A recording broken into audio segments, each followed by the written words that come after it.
Hello fellow Gwent players, and welcome to another sort of discussion video that I did like 2 weeks ago. And today I just wanted to make a video discussing the worst cards in the game. So the way I'm gonna do it is I'm gonna choose 1 gold and 1 bronze of each faction, including neutrals of course, which I think are the worst cards in that faction. Also, I want to clarify, if people watch this in the future, I made this video in October of 2020, so if some of these cards are now completely busted or in every deck, I can't really, change my opinion during the video, right? So maybe I'll do one like this in the future again when there are more cards or more reworks to certain cards.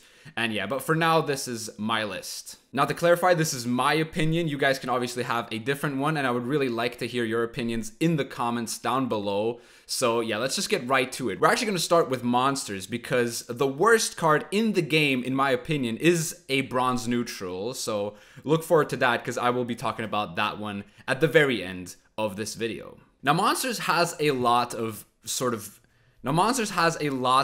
bad cards in the game, but I think the worst of them is Bridge Troll. It's a Death Wish card which boosts the highest allied unit by 4. Now you could say that this card is an 8 for 5, which is actually quite decent, but there is a big problem with this card. And the big problem with the card is the fact that it boosts the highest unit. So imagine you consume this card. It's very likely that the card that consumes this card becomes the highest unit on your side of the field. And this boosts that highest unit by an additional 4, making it much more vulnerable to tall punish. And the thing is, with the current meta, and I think also in future metas, every deck will want some sort of tall punish in their deck because it's just necessary. There are always going to be high point units in every deck, or high point units that need to be punished, and monsters has a lot of high point units.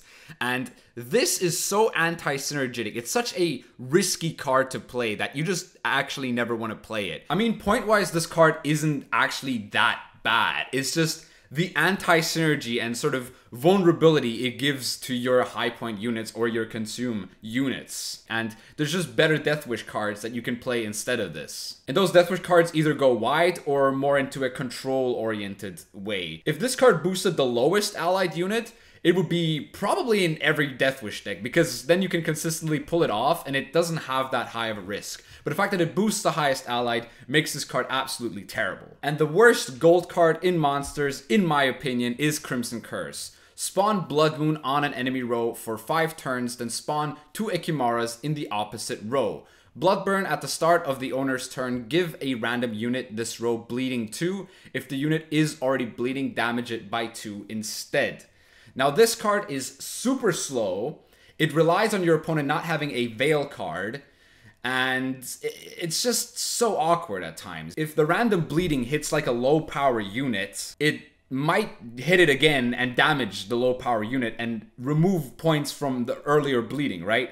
Because it damages the unit by 2 then. So this card really doesn't synergize with the bleeding archetype as well. Things like Orianna wouldn't really want to play this because Orianna is good enough with the leader Blood Scent. So this is just kind of redundant and a bit of an overkill that might actually lose you certain games because just how slow it is in the short round, because it's 5 turns, which is quite a big amount of points, because you do get 4 points with the Ekimaras and then you also get 10 points with the 5 turns. But the way it works is that it just hits Veil units, or it could just hit like low point units and lose you points off bleeding, which makes it really, really awkward as well. Like, the timing of this card is really, really difficult. And the amount of Veil units that exist in the current meta is also something that is to be considered. And yeah, this card is just really, really bad. You might have a different opinion. You might think this card's secretly good or something, but I just wouldn't even put this in a Vampire Bleeding deck, honestly. Alright, next up we have Nilfgaard. For Nilfgaard, we have Vicovaro Novice. Deploy range, draw a card, then place a card from your hand at the top of your deck. Now, this card has no purpose. The only sort of card that would work with this is Afan. If you find Afan, you can play the Vicovaro Novice, and then you get the Afan out. But you obviously want to have Afan in your deck with your leader ability, which is probably something like Morvran or Imperial Formation, which works with Afan. And this card is, I guess, like a free mulligan for 4 points. Like, there's better ways to get consistency in your deck than putting a 4 power play into your deck, and this card really doesn't serve any purpose. Maybe in the future Nilfgaard will get like a sort of mulligan archetype, which would be really cool, and this card could be kind of a staple of that deck, but as Nilfgaard currently is, this card has absolutely no purpose apart from maybe like playing for 9 points with Afan, but other than that, there's really no real reason for this to exist. And I guess you can also pair him up with Albric, but even then, that's only really good in round 3, and then you play like 8 tempo for that. It's not really that great as well. As for the worst Nilfgaard gold card, we have Kellak Drifrin. Deploy Purify all allied units on this row. So this is a self-purify for Nilfgaard, which plays for 5 tempo for 7 provisions, and it's so goddamn useless in this faction.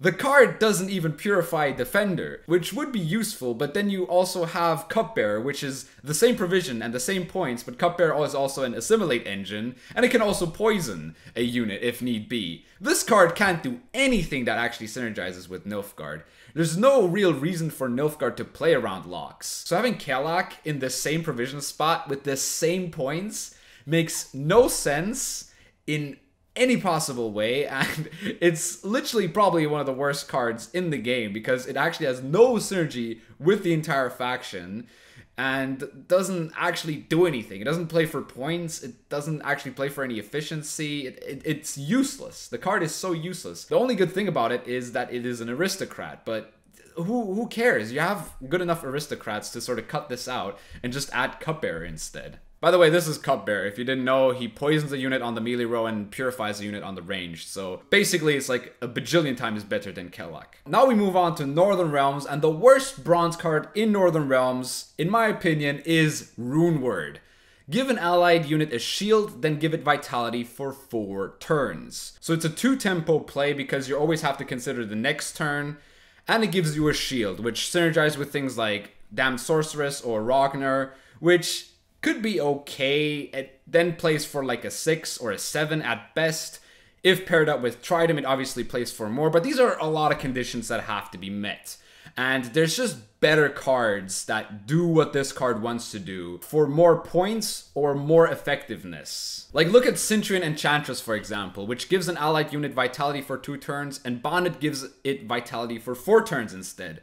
Now, why would you ever run RUNEWORD when this card also exists? It almost fulfills the same purpose and basically also is a unit, so you can actually also play it on a dry pass, for example, which you can't with RUNEWORD. Also Mad Charge, for example, which is a bit conditional for you to have a knight, but if you're going to play the card, you're obviously going to have a knight, and then it plays for pretty much almost double the value of RUNEWORD. You just don't get a shield, but shield synergy isn't that fantastic anyway. So yeah, in short, this is basically just a 4-point card that synergizes with some of the boost cards and gives shield, but really doesn't do anything beyond that. If it gave 6 vitality, it might be okay, but at 4 vitality, the card actually becomes sort of just a filler card at that point. And the Northern Realms gold card is Bloody Flail. Give an enemy unit bleeding for 8 turns. For each soldier you control, decrease the bleeding duration by 1 and damage that unit by 1 instead. So if you have 8 soldiers on your side of the field, this becomes an 8 damage card. Seems pretty good for 6 provisions. But then you think of what this card does in a short round, and you think to yourself, wow, this is terrible. Also, bleeding for 8 turns isn't really that good as well. I mean, you have to sort of set this card up, and the payoff isn't really that good. If you want to deal 8 damage, just play Rock Slide, right? It's more efficient, it's better sort of provision-wise. While you do pay less for this card, there is a huge condition to be met for you to actually be able to deal 8 damage early on in the game. Later on, that's when point plays usually come into play in the game, and then the card kind of becomes sort of irrelevant at that point. Alright, now we move on to Scoia'tael's worst bronze card, and that card is Farseer. Deploy ranged, reveal a random card from your deck. If it's a special card, boost self by 2. Now this card in itself isn't terrible. Now the thing with Scoia'tael decks is that you will be playing Isengrim's Council, and a card that you want to get off of Isengrim's Council a lot of the times is Sage. Now this is an elf and basically interrupts the consistency on you getting Sage with your Isengrim's Council. So that's already a big downside with this card. Plus, if you're not going to reveal a special card, it just plays for 4 points, which always feels really, really bad. And the thing is, you have a limit of spells that you run in your deck, since you do have to play 13 units in your deck. And all that piled together just makes this card really, really, really bad. Alright, and the worst Scoia'tael gold card is EIBHEAR Hattori. Order play a bronze artifact from your graveyard. So this is a 3-tempo play that has an order ability, so you have to keep a 3-point card alive, which is kind of difficult if you think about it. There's a lot of things that deal sort of 5 damage, 4 damage, also 3 damage. A lot of sort of 4 provision cards can deal 3 damage. And the payoff is basically that you play a Crushing Trap or you play a Thunderbolt, which are the best bronze artifacts. And is that really worth it for the setup this card requires? Like, the card requires you to have a graveyard. It requires you to let it somehow stay alive, and then I guess you just can play a bronze artifact again, which isn't even that good, honestly. Like, the card just is really, really bad because of its order ability. Like, there's really no point in you playing this card ever, because, like, you're not gonna play Petri's Filter for this card. That makes no sense. So you have to sort of try and keep it alive, so you might have to play Defender for this. And then you also have to have a graveyard. So this card, you can't really play it in round 1, since artifact removal has also been removed from the game. And the only other sort of artifact removal that exists is Karathi Heatwave, and that banishes the artifact. So you actually are not able to replay it with your Hattori anyway. And that's why the card just simply sucks and is, in my opinion, the worst Scoia'tael gold card. Alright, moving on from Scoia'tael to SK, where we look at the worst bronze card. And this one actually was quite difficult. In my opinion, the worst bronze card in Skellige is Terror Crew Axe Wielder, which on deploy damages a unit by 2 and then expose damages a random enemy unit by 2. So it plays for 6 points. You have to remove the armor. And it's kind of just bad. Like, every other sort of 4 provision card in SK is just kind of better than this. This card never really saw any play ever. Even on release, people just didn't bother with this card. It plays for low tempo, then you sort of have to have 2 damage. So if you have like a priest, it takes 2 turns to trigger this exposed ability. And you might even just hit armor with the random damage. So the card just really isn't that good and just never has been that good, honestly. Yeah, that's really all there is to it with this card. This card just kind of sucks, and it probably just has to be 3 power, to be honest, for it to be viable. But at 4 deploy, it just sucks like a lot. And looking through the gold cards, there's one that clearly stands out here, and that's Joanna, which order heals an allied unit by 1, charge 1, and gains 1 charge whenever an adjacent unit takes damage. Now, the self-wound archetype is definitely something that does exist, but now it kind of exists with synergizing with armor. So healing or damaged units are actually quite rare nowadays if you're going to play self-wound. And the cards that damage themselves, like Tursak Veteran or Great Swords, can heal themselves up easier with things like Heme Flaminica, or, you know, Greatsword can just, you know, you can deal a lot of damage with your leader ability, or with things like Herkia, or with your order cards. So this card just becomes completely redundant, especially for the fact that Heme Flaminica also exists, which at the end of your turn heal all other units on this row by 1. And it basically plays for the same thing, right? With Joanna, you have to play it adjacent to her. With her, you just have to play it on the same row. And it actually is an end of turn effect. So it actually is a passive, which you don't have to click. But this one is 1 provision cheaper, while Joanna is 7 provisions for pretty much the same ability at that point. So Joanna kind of just sucks in every possible way, has no real synergies within the faction. She used to be good in Arena with Freak Show, where Freak Show would damage himself by 1 and damage a random enemy by 1 as well. So you could play Joanna and Freak Show next to each other, but that was just Arena and you had to sort of find that combo. But playing her in SK, it makes literally no sense. Like, she doesn't fit into any deck or any archetype realistically. If she gave armor, which is even a bit more lore friendly, that would make the card a bit more interesting. But the way it is right now, it just kind of sucks, honestly. Now to Syndicate, the worst bronze card in Syndicate, and there are quite a few, but this, I think, takes the cake. This is probably one of the worst cards to be printed for Syndicate, and that is OKENFURT Naturalist. Profit 2, fee 1, give an allied unit vitality for 1 turn. So it plays for 5 because it gives you 2 profit. So the 2 profit could be useful at times, but you have to give vitality. And giving vitality, it just doesn't seem that good, because usually you just have to give 1 vitality. If you give something like more than 1 vitality, you have to basically pray that the opponent doesn't purify or doesn't kill it, right? So the card is a really bad spender, also because of the fact that Coerced Blacksmith exists, which gives you 1 profit, but he's a 4 body, so it's pretty much the same stat line, and he boosts an allied by 1. So you immediately get the boost that you would have gotten from Naturalist, right? It's like, with Naturalist, you have to wait like turn. You have to wait a turn for the extra boost to come into play, whereas with Blacksmith, you don't have to wait ever. You can just spend all your coins and sort of try and keep an engine alive, whereas with this, you can just boost a unit by 1 pretty much per turn, and at 3 power, it also is way easier for the opponent to kill this, so this card makes literally no sense. Also, you can say that this denies bleeding, but you can just do the same thing with Kalkstein. This card is so redundant because of the fact that Blacksmith exists. Would I play this at 4 provisions? Hell yeah! I would definitely play this at 4 provisions. But at 5, this has no right to exist as a 5 provision unit. So yeah, that's OKENFURT Naturalist. One of the funniest sort of examples where one card is just way superior to the other one, with Blacksmith being the way superior one, and this is kind of being like a filler card. And the gold card for Syndicate is Prophet LEBIODA. Whenever you play a unit next to Prophet LEBIODA, give it a shield. Now, I didn't put this in Northern Realms because there are actually cards that synergize with the shield mechanic.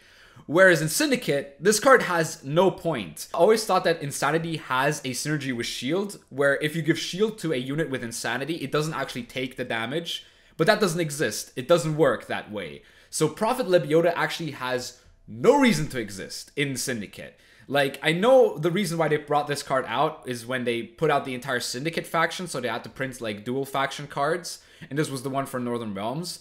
But this has no reason to be in Syndicate. Like, there's no synergies within Syndicate that actually work with shield. Like, not even the Defender gains a shield off of LEBIODA, because the Defender spawns the Scarab, so it actually doesn't gain any shields with the LEBIODA. So that also makes the card completely useless in trying to protect the one thing you might want to protect, and that might be like a Defender. Like, your spenders, you can just use them immediately, or your spenders just go way too tall where it doesn't matter if they have a shield because they will just either get tall punished or reset, right? So this card has absolutely no reason to exist in Syndicate, which is why I think it is the worst gold in Syndicate. And Syndicate doesn't actually have that many bad golds. You could say, like, Sausage Maker is a bad card, but honestly, at 9 provisions, I don't think Sausage Maker is that terrible of a card. It's still a terrible card, but it still has sort of like an identity. This card doesn't have an identity in Syndicate. This card is literally just a Northern Realms card that you can also find in Syndicate. And now the moment you've all been waiting for, the neutrals. And the worst card in the game, in my opinion, is a neutral bronze. That card being Wyvern Scale Shield. This is an artifact which costs 7 provisions. It has the Zeal with the order ability to boost an allied unit by 1, 4 charges, and it's limited to 1 charge per turn. I talked about RUNEWORD earlier, which was just like a 4 vitality card. So you would only gain like 4 points throughout 4 turns. That card was 4 provision. This does almost the same thing, but it doesn't give you a shield, and it's 7 provisions. So it's 7 provisions for 4 boost in 4 rounds. Now, you could say, obviously, there's things like Pastodi and Tridem, but let's be real. You're not ever going to put this card into any deck. Yes, you could say this might be able to protect one of your engines. Like, you play this, then you play an engine, but you're still playing this for 0 the turn you play it. Then you play it for 1, and then 2, and then 3, and then 4. So you've only played like 4 points with this, and you pay 7 provisions. This card is just phenomenally bad. Like, it is phenomenal how this card has not been changed to something more good, because it basically mirrors Spear, which has Zeal, damage an enemy unit by 1 with 4 charges. Now, this actually makes sense for the card because there are certain synergies within artifacts. For example, something like Cadaverine or something like Scorch, where you set it up earlier or just add additional damage to it, which is worth quite a bit. like additional damage is worth a lot more than boost. But this is the same stat line as the boost card, but boost is in every possible way, in this sort of instance, way inferior to damage. Which is why I would just simply say that this is the worst card in Gwent right now, in my opinion. I'm not sure what you guys think about this, but I don't see a card with a worse stat line than this in any faction. Or I really looked through like a lot of the cards. I was really thinking about a lot of the faction cards, and when I saw neutrals and I looked at this card, I remembered that this card existed, and I was like, yeah, there's no way this isn't the worst card in the game by far. Like, this is such a bad card. Holy crap. Alright, and the worst gold card, or should I say gold cards, in the neutral section of Gwent are the Witcher trio. Yeah, I don't think there's any debate here that these guys just absolutely suck. Even with Witcher synergy, they suck. Even with the 2 thinning, they suck. And I know it's a bit harsh to choose these guys since they are just starter cards and they are just in your starter deck for you to sort of get to know the thinning mechanic and how that works. But let's be real, guys. Why would you ever play this card? Like, they nerfed this card once, and I think it is time to revert this change because with their current stats, there is literally no reason to play them. They play for no tempo. There's just better thinning in the game nowadays. They killed these cards so hard, and I really want them to sort of make this better. Not sure if they are going to, because it is kind of a scary sort of card if it is a bit too good at times. But there's obviously also a downside of this bricking in your hand, which with its current stats is ridiculously risky. And yeah, that's just Witchers, and they just suck, man. There are a lot of bad gold cards, to be fair, in the neutral section. Things like Last Wish, Wolfsbane, maybe even Decoy I was gonna pick, but I don't see a card worse than these 3. And I would count them as one card, pretty much. Playing for 24 provisions, for 6 tempo, nah. Now, I'm sure that some of you have different opinions on what the worst cards are. These are my opinions. So I am actually quite curious to see what you guys have to say. And also leave some suggestions of what other topics or discussions you want me to have with you guys in these videos. So yeah, I hope you enjoyed this video. If you did, please leave a like, subscribe for more Gwent content, and I'll see you soon.